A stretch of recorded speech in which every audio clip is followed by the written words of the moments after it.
எனது உயிரினும் மேலான என் தாய் திருநாட்டின் தமிழ் தாளிகையாளர்களே, இந்த திரைப்படத்தின் முன்னோட்டத்திற்கும் இசை வெளியீட்டு விழாவிற்கு வந்திருக்கும் சிறப்பு விருந்தினர்களே, முன்னால் அமைந்திருக்கும் மாதரசிகளே, இயக்குனர் செந்தில்நாதன், ராசி அழகப்பன் மற்றும் இயக்குனர் பேரரசு அவர்களே, ராஜசிம்மன் நடிகர் மஸ்தான் பள்ளியில் சரோஜா மாஸ்டர் நானும் டான்ஸராக இருக்கீங்கள, ஆயிரக்கணக்கான பாட்டு ஆடி இருக்காப்புல, பிடிக்க முடியாது, அவ்வளோ கடின உழைப்பாளி டான்ஸ் மாஸ்டர் மஸ்தான். சந்தான பாரதி அவர்களே, அப்புக்குட்டி அவர்களே, தொகுப்பாளினி அவர்களே, கோவிந்தராஜ் அவர்களே, இயக்குனர் ஏஎல் ராஜா அவர்களே, எல்லாருக்கும் வணக்கம்.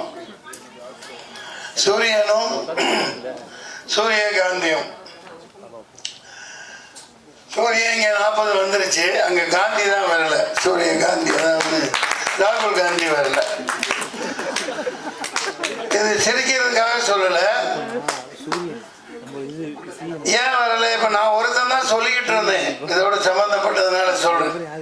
காடா கத்துனேன், கரடியா கத்துனேன், எப்பா இது 38 39 நான் மொத்தமா இந்த இந்தியா டீம் தான் ஜெயிக்கும். ஆனா நான் தான் சொன்னேன் பிரைம் மினிஸ்டர் ராகுல் காந்தின்னு. அந்த டீம்ல யாருமே சொல்ல, மம்தா பானர்ஜி சொல்லல, சரத்பவார் சொல்லல, ஆனா இங்க திமுக காரங்களும் சொல்லல. அதனால அவர் வரல. இப்ப என்ன ஆளுங்கன்னா, இல்ல இந்த விசச்சாராயம் நடந்திருக்கு, பெரிய விஷயம், அதெல்லாம் அப்படிலாம் வருவோம். ஒரு தேர்தல் எதுக்கு நடக்குது? ஒரு மாற்றம் வரணும் இல்லையா? மாற்றம் வரணும். 5 வருஷம் 2014 பண்ணி வந்தாங்க, 19 பண்ணி வந்தாங்க. இங்கே சில விஷயங்கள் இப்போ பிஜேபி இன்னும் ஒரு இப்போ 10வது ஆண்டு தாண்டி 15வது ஆண்டு போகுது. 15 வருஷம் வரைக்கும் ஓட்ட போகிறாங்க. அதை பிடிச்சவங்க இருக்கலாம், அந்த சித்தாந்தம் பிடிச்சவங்க இருக்கலாம், பல கட்சிகளில் இருக்கலாம். இப்போ இந்த பேரரசெல்லாம் இருக்கார், பல பேர் ஆதாயம் பெறவங்க இருக்கலாம், அது வேறு விஷயம். ஆனால் ஏமாற்றி பிழைக்காத, ஏமாற்றி ஒருத்தனை வராத, மிகப்பெரிய சோதனைகளை சந்தித்து என் காசெல்லாம் போய் போட்டு ஒரு ஓடிடி இந்த படம் மொத்தமாக சரக்கு விற்றதே அதுதான்.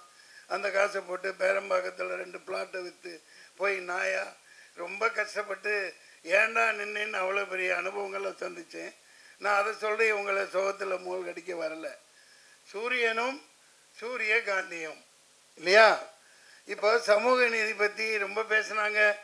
இவர் டைரக்டரு ஜாதி இல்லை பேசிட்டு தான் இருக்கீங்க. அது இல்லாமல் அதாவது இந்த சமூக நீதி வாங்கணும், இந்த இடஒதுக்கீடெல்லாம் ஆயிரக்கணக்கான ஆண்டுகளாக மறுக்கப்பட்டதுக்கு அங்கே ஜாதி அந்த இதுக்காக தேவைப்படுது. பேரரசு அவர்கள் சந்துருவை பற்றி நீ வாத்தியார், அவர் எந்த கோணத்தில் எதுக்காக சொல்லியிருக்காருன்னு புரிஞ்சுட்டு பேசுங்க. சந்துருங்கிறவர் ஒரு மாபெரும் மனிதன், ஒரு சமூக நீதி போராளி. அவரை வச்சு தான் ஜெய்பீம்னு படமும் எடுத்தாங்க. அதை முதல்ல புரிஞ்சுக்கங்க. ஜாதி கூடாதுன்னு சொல்லிட்டு போனீங்கல்ல, எல்லாம் சொல்கிறாங்கல்ல. நிர்மலா சீதாராமனை ஏன் அங்கே போட்டு வச்சுருக்கீங்க? நிர்மலா ஏன் நம்ம பொன் ராதாகிருஷ்ணனை போடுங்க. நம்ம தோற்று போனாங்களே கவர்னர் தமிழிசை சவுந்தரராஜனை போடுங்க. எந்த ஜாதிக்காரங்களே அங்கே உட்காந்துட்டு இருக்கீங்க? ஒரு ஓட்டு வாங்காமல், ஒரு மக்களை சந்திக்காமல், மக்களை முட்டாளாக்கிட்டு, மக்களை எல்லாம் அடிமாடாக நடத்திக்கிட்டு அங்கே ஜெய்சங்கர்னு ஒருத்தரை உட்கார வச்சிங்களே. எந்த தேர்தல்னு கேட்டான், காங்கிரஸ் தின்னுச்சு, நானும் திங்கிறேன்பாங்க. நான் இது ஒன்று வெளிப்படையாக தான் சொல்லுவேன். நடப்பு வேறு, அது வேறு. மக்களை அந்த தேர்தல் என்ன மயிருக்கு நடந்துச்சு? மாதரசியல் மன்னிக்க, என்ன மயிருக்கு நடந்துச்சு? உனக்கு நீ அங்கே உன் பருப்பை வேக வச்சுக்க, நான் இங்கே என் பருப்பை வேக வச்சுக்கிறேன். எல்லாம் டீலிங். ஏப்பா வேண்டும் மோதி மீண்டும் மோதி நாங்கள் எல்லாம் எங்கடா வரப்போகிறாங்க. ஒன்று மிகப்பெரிய இது. அவர் சரியா, நான் ஒருத்தன் தான் சொல்லிக்கிட்டே இருந்தேன். இப்போ எலான் மாஸ்க் சொல்கிறாப்புல, வேலைன்னு வந்துட்டா வெள்ளைக்காரன், நீங்கள் எங்கப்பா எடுத்து போயிட்டாரா? வெள்ளைக்காரன் போய் சொல்ல மாட்டான். இப்போ எலான் மாஸ்க் சொல்கிறாப்புலையா, அது டுபாக்கூர், அது டப்பா, அது 420, அதை மேனிப்புலேட் பண்ணலாம், எல்லாம் பண்ணலாம். நான் 6 வருஷத்துக்கு முன்னாடி போராடினேன். சுப்ரீம் கோர்ட்டுக்கு பார்ட்டி இன் பர்சன் ரெடி பண்ணி எடுத்துகிட்டு போய் இந்த ஓட்டு மிஷினையும் கையில் கொடுங்க. ஒரு ஸ்க்ரூ டிரைவரும் ரிச்சி ஸ்ட்ரீட்லேருந்து ஒரு ஆளை கூப்பிட்டுக்கிட்டேன். ஒரு சால்ட்ரிங் மிஷினும் ஒரு ஸ்க்ரூ டிரைவரும் கொடு, நான் குட்டி போட்டு காட்டுறேன். நீ இல்லாட்டி நான் என்ன தண்டனை கொடுக்குறீங்களோன்னு 2 நிமிஷம் கேட்டார் நீதிபதி. டிஸ்மிஷன் துரத்தி விட்டார். நீ அப்புறம் தான் சொன்னான், என்னப்பா பேசவே விடலைன்னதுக்கு அங்கே சொன்னாங்க எல்லாம், எப்பா நீ தான் இந்த கோர்ட்டில் அதிக நேரம் பேசியிருக்க அப்படின்னு என்ன எழுதிட்டு போனேன். இல்லைங்க, இப்போ இவ்வளோ கஷ்டப்பட்டு இவ்வளோ படம் எடுக்கிறோம், இவ்வளவு செலவழிச்சு எவ்வளவோ போராடுறோம். எங்கப்பா சவுந்தர் போயிட்டாரா? இருக்க மாட்டாப்லையே பஞ்சாயத்து இல்லை. இது இப்போ எல்லாமே ஒரு பிடிச்சி வச்ச ஒரு, அது என்ன பிடிச்சி வச்ச பிள்ளையாரா, பிள்ளையாருன்னு சொல்லக்கூடாதுப்பா, மந்திரிச்சு விட்ட கோழி மாதிரி. இந்த படம் 100 கோடி 500 கோடி குறைஞ்சது 60 கோடி இப்படியெல்லாம் எடுக்கிறாங்க. 70-80 வயசுக்காரங்க ஹீரோவாக நடிக்கிறாங்க. அதுக்குன்னு சில சேனல் இருக்குது, அதுக்குன்னு அந்த டாப்பில் இருக்கிற கம்பெனிகள் இருக்குது. அவங்களால இவங்களுக்கு, இவங்களால அவங்களுக்கு. ஆனால் மக்கள் காசெல்லாம் எல்லாம் கவலைகரம் பண்ணி அரோகரா. பாவம் ரஜினி சாருக்கு இப்போ எனக்கு ஒன்றும் இதெல்லாம் இல்லை, அவர் இல்லாமல் பேச முடியாது. 70-80 வயசில் அவருக்கு பாருங்கள் ஹீரோயினி கிடைக்கிறது எவ்வளோ கஷ்டம் பாருங்க, ரொம்ப கஷ்டம். ஏன்னா இன்னொருத்தன் பொண்டாட்டியாக இருக்கணும், தப்பாக இல்லை, ஒரு நடிகையாக சொல்கிறேன். அது யாருப்பா, ஐஸ்வர்யா ராய், அவங்களுக்கும் வயசாகிடுச்சு, அதுவும் கொஞ்சம் கல்டு தட்டிடுச்சு. இப்போ ரொம்ப கஷ்டப்படுறாங்க ப்ரொடியூசர்லாம், அவங்கள நடிக்கவும் வச்சாகணும், இங்கே இவங்களும் நடிக்கணும். நான் ஏன் சொல்கிறேன்னா, இந்த மாதிரி படங்கள்லாம் நாசமாக போகுது, பார்க்குறதுக்கு ஆள் இல்லை.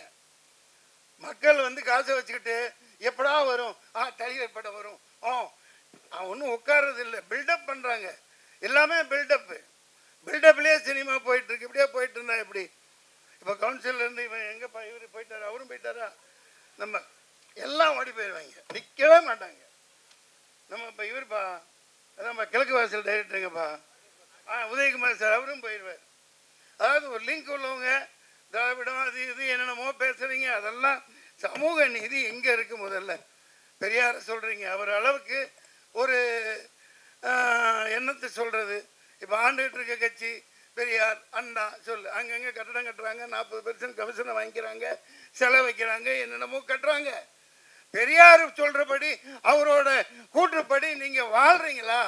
அவர் எவ்வளோ எளிமையாக இருந்தார், தண்ணி கொஞ்சம் கொடுப்பான். பெரியார் எவ்வளோ எளிமையாக வாழ்ந்தார், அந்த மாதிரி நீங்கள் வாழ்கிறீங்களா? 10 லட்சம் கோடி 20 லட்சம் கோடி சொத்தை சேர்த்துக்கிட்டு அந்த அண்டர்ஸ்டாண்டிங் தான். இப்போது தேர்தல் இது மொளமாரித்தனம் பண்ணுறான், அந்த மிஷின் நடக்காது. அழகா 100-270 குத்தி வச்சுட்டு கேட்பாங்க சில பேர், முட்டாள்தனமாக பேர் என்ன குடிக்கலப்பா நான் இன்னும், ஆமாப்பா எப்படிப்பா இது, அது எப்படி இங்கெல்லாம் இவங்கெல்லாம் எப்படி ஜெயிச்சாங்கோ, நீங்களும் அப்படித்தான், அந்த மாதிரி கேட்பாங்க. அவன் என்ன அவ்வளோ முட்டாளா? 10 வருஷம் ஆனிட்டு 11வது வரை உட்காடுறவன் சரியாக அங்கங்கே எங்கெங்கே குத்தி வைக்கணுமோ, ராம்பூர் இந்த பூர் என்ன 270 இதில் என்னென்ன பண்ணி வைக்கணுமோ. விளையாட்டு இல்லை, 6.5 லட்சம் மெஷின் ரிப்பேராக போயிருக்கு, அதை ரிப்பேர் பண்ணியிருக்கான். இது எங்கேயாவது நீங்கள் போட்டீங்களா? நீங்கள் பதில் சொல்லுங்க. 6.5 லட்சம் எப்பா நீ ஆர்டர் கொடுத்து வாங்குறீங்கள, ஒரு மிஷின் ரிப்பேர் ஆனால் பரவாயில்ல, 6.5 லட்சம் மிஷின் எப்படி ரிப்பேர் ஆகும்? எப்படி ரிப்பேர் ஆகும்? திறந்து பிரித்து அது என்னென்னமோ வைக்கணுமோ வச்சு ரிமோட்டெல்லாம் எல்லாம் பண்ணி, இந்த பைத்திய ஆரம்பத்துலேருந்து சண்டை போட்டு தாங்க இருக்கு. அந்த நந்தினின்னு ஒரு பொண்ணு எவ்வளவோ அப்பா கூட சண்டை போடுது, ஒருத்தன் இல்லை லட்சக்கணக்கான வக்கீல் போராடினாங்க, என்ன தெரியல. நீ ஆடிட்டு போ நல்லபடியா. அதில் 50 வருஷம் ஆண்டாப்புல துக்ளக் ஆண்டான், முகமது பின் துக்ளக் 50 வருஷம் 49 முக்கால் வருஷம் அவருக்கு பண்ணுறாரு. அதுக்கு அந்த காலகட்டம் வேறு. ஆனால் மக்கள் அமைதியாக வாழ்ந்தாங்க, எல்லாம் சந்தோஷமாக வச்சுருந்தாங்க. எல்லாம் நாசம் பண்ணிக்கிட்டு ஜிஎஸ்டி லொட்டு ஒஸ்க்கு பணம் சொல்லாமல் மக்களை கொலை பண்ணி வாட்டி வதைச்சு இப்போவும் ஆஸ்பத்திரியெல்லாம் கெடுத்து வச்சுட்டாங்க கொரோனான்னு சொல்லிட்டு. பிரச்சனையில் பேசணுமா இல்லையா? குழந்தை பிறகுற எல்லா இடம் சிட்டியில் நீங்கள் பாருங்கள், கொரோனாக்கு அப்புறம் எல்லா ஆஸ்பத்திரியுமே இன்னைக்கு பேசுவாங்க. ஆனால் சிசேரியன் இல்லாமல் 100க்கு 99% சிசேரியன் வைக்கிறான். அவங்களுக்கு தேவை காசு. அதுக்கப்புறம் கொண்டு இன்குபேட்டரில் வைக்கிறது, அங்கே வைக்கிறது, நிமோனியா, ஜாண்டிஸு. இது கொஞ்சம் வருஷத்துக்கு முன்னாடியெல்லாம் அப்படி இல்லையே. எங்கள் யாராவது எல்லாம் ஆஸ்பத்திரியில் பிறந்த மாதிரிங்களா? யாராவது செவிலி தாய் வரும், போட்டு 10 ரூபா வாங்கிட்டு போயிருக்கோம் அந்த காலத்தில், அப்புறம் 100 ரூபா வாங்கிட்டு போவாங்க. குடல் சுற்றிக்கிச்சு கழுத்தில். எத்தனை குழந்தைகளுக்குடா குடல் சுத்தம்? சார் அநியாயம் பண்ணுறாங்க. கொரோனாக்கு ஏன் நான் அதுக்கு இந்த பிரதமர் மோடியோட ஒரு பேச்சை கேளுங்க. என்ன சொன்னார்? இது பூஸ்டர் ஊசி போடு, அதுக்கப்புறம் ஹார்லிக்ஸ் ஊசி போடு, அதுக்கப்புறம் என்ன பாருக்கு அது ஊசி, கடைசியில் பார்த்தா ஒப்பந்த என்னென்ன 5,000 கோடி 10,000 கோடி எவ்வளோ இந்த தேர்தல் பத்திர டொனேஷனுக்கு அந்த கம்பெனிக்காரன் கொடுத்துருக்கான். அப்போ மக்கள் எல்லாம் ஆட்டு மந்தைகளை விட நாயை விட கேவலமாக தானே நடத்துறீங்க. எத்தனை பேர் உயிர் போச்சு. இப்போ நீ விசச்சாராயன்னு ஒரு பேர் செத்துட்டான். சரி, இது தெரியுது. இந்த நாட்டில் இவன் விற்கிற சரக்கு விசச்சாராயத்தை விட மோசமானது. அவன் 2 வருஷம் கழிச்சு சாவான். இன்னைக்கு பேசிட்டு இருக்க நேரத்தில் 100-200 பேர் தமிழ்நாட்டில் செத்துருப்பான். அது தெரியாது. ஏன்னா குடிச்சு செத்தான், போயிட்டாப்புல இல்லையா. மதுவை ஒழிக்கணும், ஒழிச்சே ஆகணும். நீ தென்னை மரம் வளரு, பண்ணை மரம் வளரு, அதில் நீ அது என்னப்பா கல் ஆரோக்கியமானமாவை, பணம் பாலெல்லாம் கிடையாது, கல். இப்போ ஷாம்பைன் 15,000 16,000 ரூபாய்க்கெலாம் பாட்டில் விற்கிறாங்க. அது என்ன? கல்லோட பதப்படுத்தப்பட்ட கல் தான் அது ஷாம்பைன். நீ தமிழ்நாட்டில் இந்த மாதிரி குவாலிட்டியாக கொடுன்னு தான் சொல்கிறேன். மது டோட்டலாக இந்த டாஸ்மாக் இழுத்து மூடு, இந்த சரக்கோட சேர்த்து அதையும் இழுத்து மூடு. பேசித்தான் ஆகணும். இது ஜாதி பேசுகிறீங்கல்ல, இங்கே வாங்க முன்னாடி. சில பேர் பேர் சொன்னால் ஜாதியை ஒழிக்கிறோம். எதுக்கு? சமூக நீதி இன்னைக்கு கிடைக்கலையே. உங்கள் கட்சியில் சமூக நீதி இல்லை, எல்லாத்துக்கும் தரமாட்டேங்கிறீங்க. நான் போய்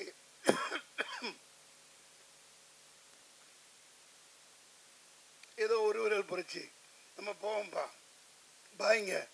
4 லட்சம் பேர் உருது முஸ்லீம்ஸ் இருக்காங்க எங்க வேலூரில். நான் அங்கே நிற்பேன், காசை போட்டு நின்னேன். என்னடா இது 4 லட்சம் பேர். ஆனால் நீங்கள் சொல்கிற மாதிரி ஒரு பெல்ட்டு வன்னியர் இடத்துல வன்னியர் நிற்க வைப்பாங்க, செட்டியார் நிற்க வைப்பாங்க, நாடா நிற்க வைப்பாங்க. அந்த ஓட் பெல்ட்டு, ஓட்டு வங்கி, அதுபடி தான் ஜெயிக்கிறாங்க இல்லையா. சரி, நமக்கு போடுவாங்க. நானுக்கு 10 இவன் பேச்சாளர்லாம் கூட்டு போனேன். இந்த குணாச்சி நிறைய பேர் அங்கே என்னால் முடிஞ்ச அளவுக்கு போகிறான்னு. ஒரு முஸ்லீம் கூட எனக்கு ஓட்டு போடல. சத்தியமா. அவங்க ஜாதி பார்க்குறாங்களா? இல்லைல்ல. அது எப்படின்னா 500 ரூபாய் ஆராம் கா பைசா, அப்படி உருதுல தான் அங்கே பேசினேன். அடே 500 ரூபா பிச்சை காசு எச்ச காசை வாங்கிட்டு ரம்ஜான் மாதத்தில் நோன்பு வச்சுக்கிட்டு நீ அல்லாவுக்கு இதாக இருந்துக்கிட்டு முஸ்லீமான எனக்கு ஓட்டு போடல, திமுகவுக்கு தான் போடுறான். திமுக தான் சித்தப்பா பெரியப்பா எல்லாமே திமுக தான். அது நகமும் சரியமா அப்படி இருக்கு. அதாவது அதுக்காக அவங்க சரின்னு சொல்ல வரல. இவ்வளவு கல் நடக்குது பாருங்க. இந்த சாராய சாவு, நாடு நாசமாக போனது எல்லாத்துக்கும் காரணம் காதே மில்லத் கத்தனார். அண்ணாவுக்கு தான் அவர் ஆதரவு கொடுத்தார். 42 எம்எல்ஏ ஜெயிக்க வச்சாங்க 1967 இல்லையா. அண்ணா இறக்குறாரு, அன்னை கருணாநிதி வர்றாரு, மதுவிலக்க தூக்குறாரு, கதறாரு. படிச்சு ஹிஸ்டரியில் படிக்கிறதும் எல்லாத்துக்கும் தெரியும். காதே மில்லத் கதறாரு. போய் எப்பா தூக்காத, காமராஜரையும் கூட்டிகிட்டு போகிறாரு, வீட்டுக்கு போகிறார், கதறாரு. 5-6 சமூகம் வீணாக போயிடும். நீ மதுவிலக்கு தூக்காத, இது ரொம்ப ரொம்ப தப்பு, மதுவிலக்கு இருக்கணும். முடியாது. அவர் ரத்தங்கக்கி செத்து போனார். காரணம் திமுக. டெல்லி வரைக்கும் போனார், போராடுறாரு, எதிர்த்து கூட்டம் போடுறாரு. இவங்க எதிர்த்து கூட்டம் போடுறாங்க. அன்னைக்கு ஆரம்பிச்சு இன்னைக்கு வரைக்கும் இந்த மது சரக்காய வைக்கிறான், அங்கே நிற்கிறான், இங்கே நாறுது. விசச்சாராயத்தோட மோசமானது ஒளி, டாஸ்மாக ஒளி, தூக்கி போடு. வேலைக்கு ஆளே இல்லை சார். இவனுமே தமிழ் இந்த சாராயம் கூட செத்துட்டானா எல்லா கடையிலையும் இந்திக்காரன் தான் இருக்கான். அவனு கூட அடிக்கிறான், பான்பராக அடிக்க. சாராயத்தை விடுங்க. சூரியனும் சூரியகாந்தியும் கேட்க நல்லா தான் இருக்கு. சூரியகாந்தி விதை எல்லா மருந்தும் சாப்பிடலாம், எல்லாத்துக்கும் பயன். அது இருக்கட்டும்பா. தொண்டை கட்டிடுச்சு. அந்த படத்தில் வாங்க வாங்க வாங்க வாங்க கொடுத்தா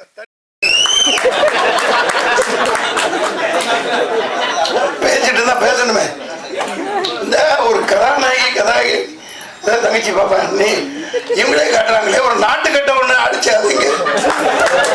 துபாய் இருக்காங்க இல்லப்பா, துபாய் இப்படியே ஏமாத்த கூடாது. சும்மா ஒரு நாட்டு கேட்ட ஒரு நல்ல ஹீரோயினி காமிச்சாங்கல்ல கண்ணுல, அந்த ஹீரோயினி எங்க கல்யாணம் செட்டில் ஆயிட்டாங்க. நியாயமே இல்லை.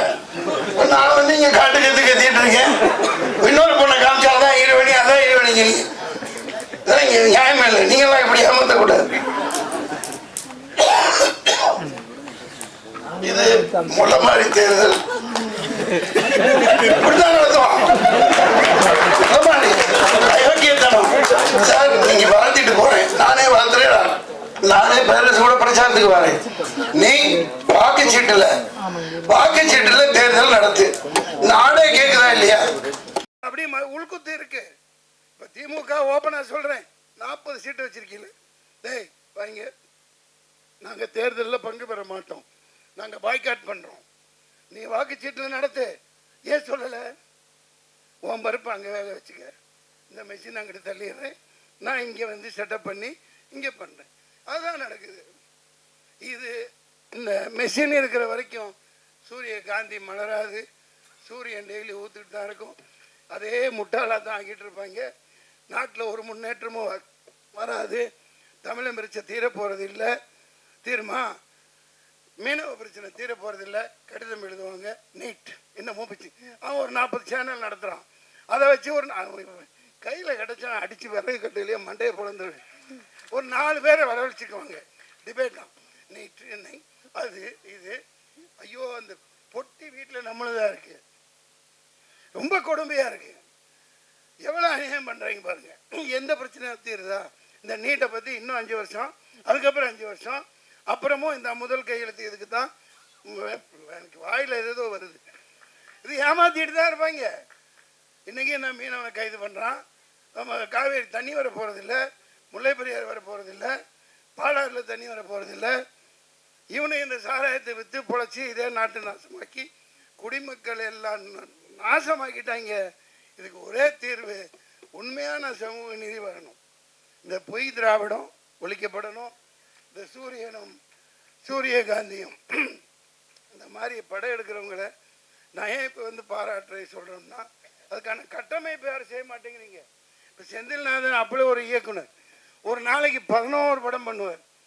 நான் ஒரே நாள் 4 கால்ஷீட் கொடுத்து நடித்தது அவரால் தான். 2 படம் அவரது இருக்கும். சரத்குமார் சார் ஒன்று, இன்னொரு புது பையனோட ஒன்று, தங்கமான தங்கச்சி. இங்கிட்டு ஆமாம், ஆவதும் பெண்ணாலே அழிப்பதும் பெண்ணாலே என்ன ஹீரோவாக நடிக்க வச்சிங்க. ஆனால் அந்த அருண் பாண்டியன் விடவே இல்லை. என்ன ரொம்ப கஷ்டம், ரொம்ப கஷ்டம். கிட்டவே நெருங்க விடலை. நான் என்னதான் பண்ண முடியும்? அப்புறம் ஒன்றும் பண்ண விடல, எல்லாமே அவரே பண்ணிக்கிட்டார். இல்லை டான்ஸ் எப்படின்னா பயங்கரமான திறமைசாலிங்க. ராசியால் பண்ணி ஒரு கமலஹாசன் குணா எடுத்தாங்க அந்த காலத்தில், அப்படி இப்படின்னாங்க. ஆனால் காலத்துக்கும் அழியாமல் அது பேசப்பட்டுக்கிட்டே இருக்கு. இயக்குநர்கள் இருக்காங்க, அவங்கள பயன்படுத்துறதுங்கிறத விட கட்டமைப்புகளை உருவாக்கணும்.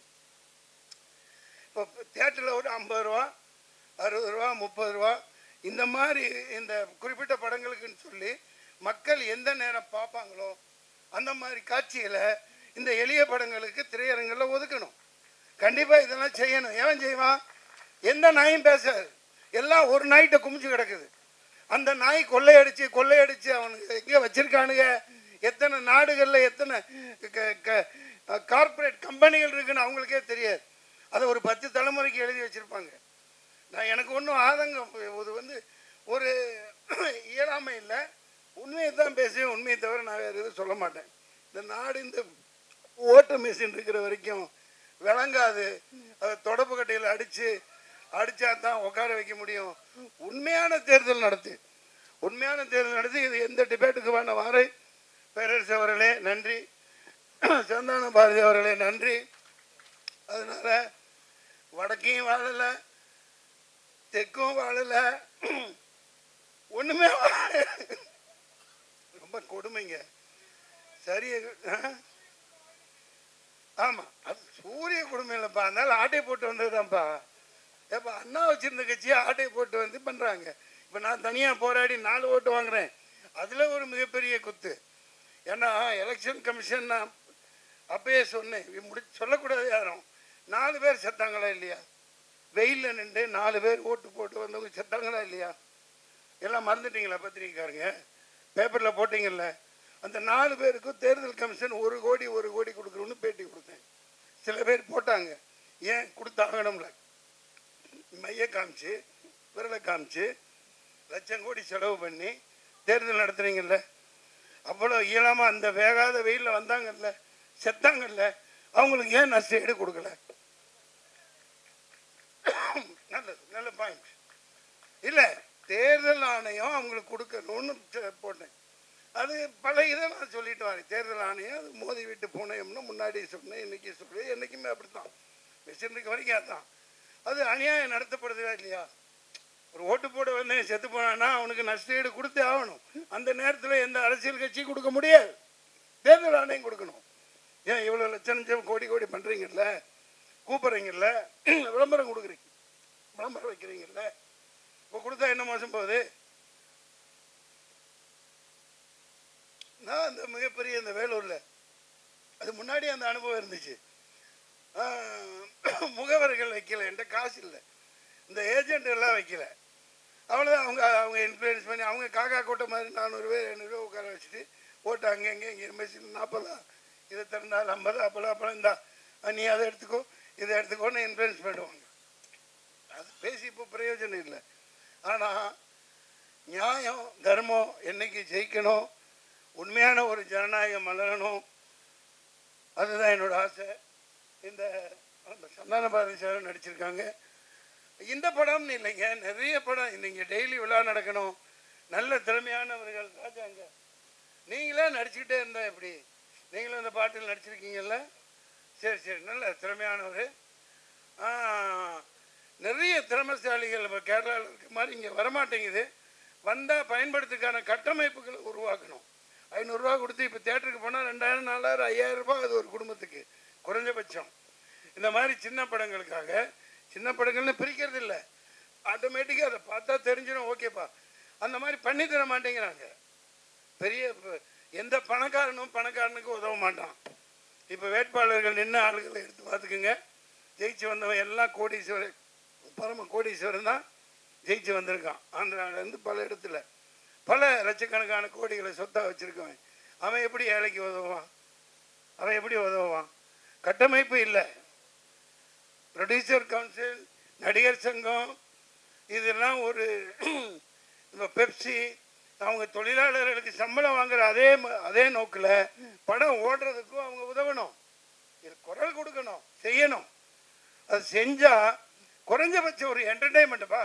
பொங்கல் அது இது பொங்கல் இதாக விழாவாக அந்த ஒரு குறிப்பிட்ட ஹீரோ சாரையாக போய் கொடுத்துறான், அவன் போட்டு அவன் அள்ளிட்டு அவருக்கு ஓடிச்சு இவருக்கு ஓடிச்சுங்கிறான். அவன் யாருக்கு ஓடல, மக்களால், மக்களோட பணத்தை சுரண்டுறாங்க. சாராயத்தில் சுரண்டுற மாதிரி சினிமாவில் சுரண்டுறாங்க. இந்த மாதிரி படங்கள் ஓடணும், அப்படி சுரண்ட முடியாது. எல்லாரும் வரணும், எல்லாத்துக்கும் எல்லாமும் கிடைக்கணும். நன்றி, வணக்கம்.